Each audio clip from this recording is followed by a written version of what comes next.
Hello anybody and welcome back to Let's Play Donkey Kong Country 2 Diddy's Conquest. I'm Mr. Devious, or just Deeb, and in the last episode we started ascending Rool's Keep and finished the first two levels, including Windy Well, which is possibly the hardest in Rool's Keep. And in today's episode, we're going to be going right into the next level, Castle Crush. So, this brings us to a new level archetype and the signature level archetype of Rool's Keep, the castle levels.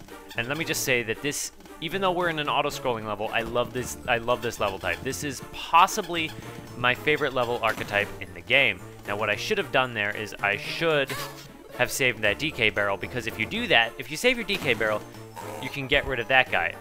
Now in Castle Crush, you can obviously see the gimmick. There is these things that is, the ground is gradually rising, and it will kill you if you're not careful.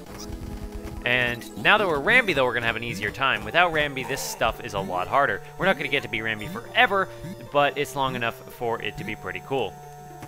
So yeah, this is Castle Crush and the castle archetype. Even though this is an auto-scrolling level, I think this level does it well enough to be challenging, because it's the problem with most auto-scrolling levels is that you kind of are forced to wait for the scroll to catch up with you.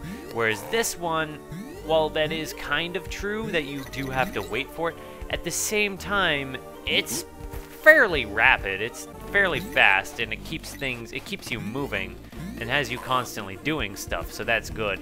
Plus, I just really like this level. I mean, oh, I could die on a bee. But yeah, this level does go up at a fairly decent rate. That being said, when you do die and have to do the level over again, it is like most scrolling levels in that you can get impatient and it can feel like it takes too long, but I don't really mind. Like, I really like this level. I really like this level archetype. And you might be thinking, Mr. Devious, this level is dark and drab and it's an auto-scrolling level. Why do you like this level type so much?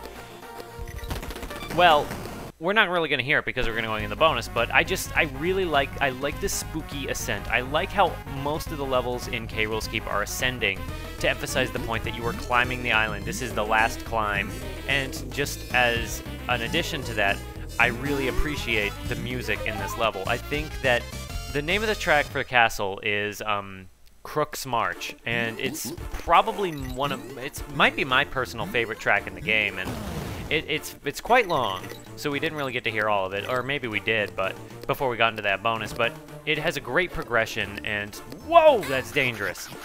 It has a great progression, and I just think it's a great tune, and I think in terms of the Donkey Kong Country, in terms of the DKC2 soundtrack, I think that this one is one of the more underrated ones.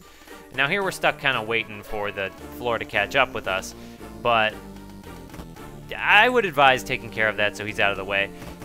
You have no idea how hard it was to deal with those guys when back in an age when you didn't even realize that you could kill them that way, when you just...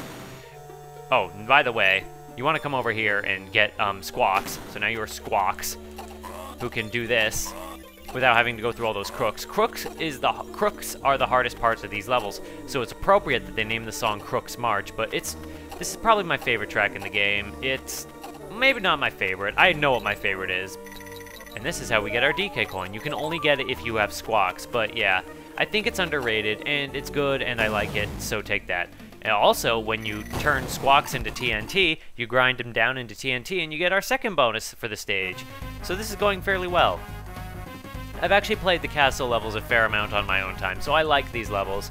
Even if it's an auto-scrolling level and not perfect, I also really like this bonus, and that it's just going up really, really fast. This level is also nice in that if you take a hit or turn into the animal, the floor does go down a little bit to give you time to transform or to recover. So I do appreciate that. And Diddy is in a constant state of falling, like a jerk. Oh, that was... Oh, no. Oh. Well, unfortunately, I'm going to have to do all that again. Actually, yeah, see, if you get hit, you can take a hit, but I'm only doing this... Ooh. I'm only doing this because if I use the checkpoint, I can more quickly get back to where the bonus was instead of like doing the whole level over again, because if you remember, the Squawks barrel is right over here. So I will meet you back at the end of the bonus. Alright, and that is how you do it. You want to try and kind of jump up onto the next floor when you get the chance before the floor actually catches up with it, so you get a little bit of a running boost to get over there. And now that the floor is caught up with us, we resume and go on to the rest of Castle Crush. If nothing else, I don't have to do any more bonuses, so that is nice. I did take the liberty of looking up the bonuses this time, so I should have an easier time finding them! That is mean. I was told in Gloomy Gulch, when they paired these two enemies together, that the game likes to pair them together, and this is another example of that, is they like to stick these two enemy types together. One you can only jump on and one you can only roll into, and it's a nice little touch that they do that, so you kind of have to adjust your strategy. Although this was really hard back when I didn't even realize you could damage the frickin' porcupines. That was my fault. That was dumb. Best advice there is really to just stand in the middle and wait for them both to come down. But yeah, this level was really tricky when I didn't even know, as a young D-blit, that you don't jump on the spiky, that you could roll into the spiky enemies to kill them. I thought they were just, you know, you had to hit them with a barrel or something, but that was me being an idiot. We haven't even gotten to the hardest part of this level yet. Or have we? No, we haven't. I think we've yet to get to the really challenging part. But, well, I'm not going to say this is where the level gets hard. I'm just thinking, I'm trying to remember if there's a specific part of this level we haven't been to yet, or if I'm thinking of another level, but it has to be, yes, this is the part. This, I think, is the hardest part of the level. So, you got these two crooks on both sides. This part isn't too bad if you have Dixie, or it is if you're a complete idiot. I could never really get the timing down on these guys. They are really hard to get past. It is worth noting that the fastest way to cut off time of getting back to where you were is to go into the bonus and immediately get hit. Assuming you've already beaten the bonus, this does speed you up quite far. Okay, I'll meet you back up at the crooks. It is nice that they actually give you a DK barrel right before this section too, because this section is just...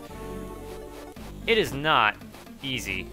Yeah, but this is what I would do, is I would just stand at one side, use Dixie's hairspin for maximum effect, and then they both get crushed, and that is the end of them. Okay, that wasn't too bad, but the fact that they put those guys fairly late in the level makes this quite the challenging portion, and then we gotta get through these bees, which I think are quite creative. The best thing to do is to just stand under the banana, jump over them when they spin, as you saw me do, and that is my most effective way of getting past that. With that, you just kind of want to jump over them. As you can see, they really like sticking those enemy types together. We're almost at the end, but I forget what this is even for, if anything. Is it just a barrel? Okay, I get it. The barrel was to get past the zinger and to go up on the left side if you only had one Kong. But seeing as we have both Kongs, we are going to just, you know, call that a level. So yeah, that was Castle Crush. The first of what will be a number of castle levels. But we're not going to a castle level next. We're going to a different type of level. We're going to Clapper's Cavern, which is in fact the other ice level of this world. I find it curious that they put the ice levels in this world. We also have a bonus right up here right away, so that makes that easy to find. Also, it's kind of hard to... Take two. Ignore him for now. What we want to do is we're going to come back up here, and as you can see, because it's hard to get a running start on the ice, it's hard to get yourself with your like little cartwheel or hairspin attack. The cartwheel is a little faster than the hairspin. It's more effective too, so that is my advice on that. Now here, what you want to do here is the most effective thing that I can suggest for doing like ice platforming is don't be holding a direction when you hit the ice. So you jump and stop moving. Jump, stop moving. And there is a B there, and I'm not sure why it says B, because we want to use A to throw ourselves a little bit higher. And there's our DK coin. I think that's supposed to signify maybe bonus, but yep, we already have one bonus and our DK coin. But as you can see, that is our gimmick of the level, right down there. It's our friend Snapjaw, who you may remember from such levels as Slime Climb. And here's the other gimmick of the level. This is our friend who helped cool off the lava. Now when he breathes on ice water, he freezes it solid. This level is actually fairly easy relative to... oh god. This is what I get for opening my big mouth and saying, oh, this level's easy, and then I immediately take a hit. But, I mean, relative to the rest of the castle, this level isn't too bad. It is fun, though. I do like the gimmick. And now Snapjaw runs away because now we have On Guard. And with On Guard, we can go around poking stuff. I do like On Guard. As I said in the previous episode, On Guard is possibly the best animal buddy in the game. He is just super effective. He is very good against fire types. Okay, that was lame.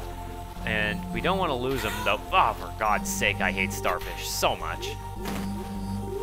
It's interesting, actually, that riding an animal buddy is better than turning it into an animal buddy, because if you can keep getting back your animal buddy, it's kind of like Yoshi, and that it's basically a free hit every time. This guy is gonna die.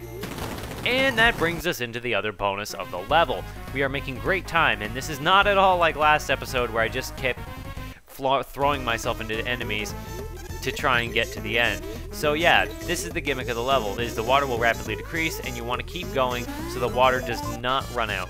I would just keep poking forward and just like jab, jab, jab, or you can just do the fast jab, or you could kill your only friend in the ice level.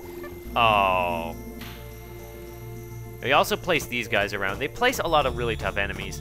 Those guys, they're very mean. I would not jump on them. They're like their blue brethren, but they're faster if you hit them. Oh boy, I'm gonna go back. Because, see, the water thaws a little bit. It's kind of like the lava, how it turns slight red before it superheats again.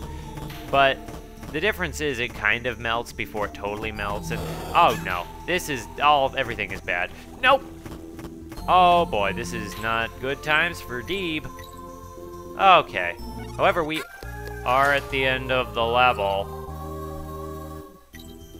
Water's rising, hooks are coming up, and we are not in a good straight kind of way. But I think we're near the end of the level, otherwise why would we have gotten the G? Although they could have just put it earlier in the level than it needed to be. So we want to be Diddy Kong, because Diddy Kong is a little bit better on the ice handling wise. And I think we want to hang on to this, so we can make one of our jumps a little bit easier. So here we just have some challenging platforming. And we can only beat this level as Dixie if we want to get the guitar, so we are going to do that. And just a moment, and nope. Yes! And we got ourselves a banana coin. We have 42. That is the meaning of life, my friends. That was really lame. So yeah, that takes care of 2 more levels, Castle Crush and Clapper's Cavern, my favorite level archetype in the game introduced, and the other ice level in this world. I still find it kind of weird that they use ice levels in this world, but I guess it's supposed to represent how high up the altitude of this peak is supposed to go, and that you're having some freezing chambers. Either that or they were planning an ice world and then just kind of scrapped it, and then they had some ice levels left over that they wanted to use. However, that is enough speculation, and in terms of the castle levels, I will have more to talk about in the next episode when we go on to Chainlink Chamber and the rest of K. Rool's Keep. That's right, next episode we will be finishing up K. Rool's Keep. So, if you want to see it, then I hope to see you in the next one. Bye-bye!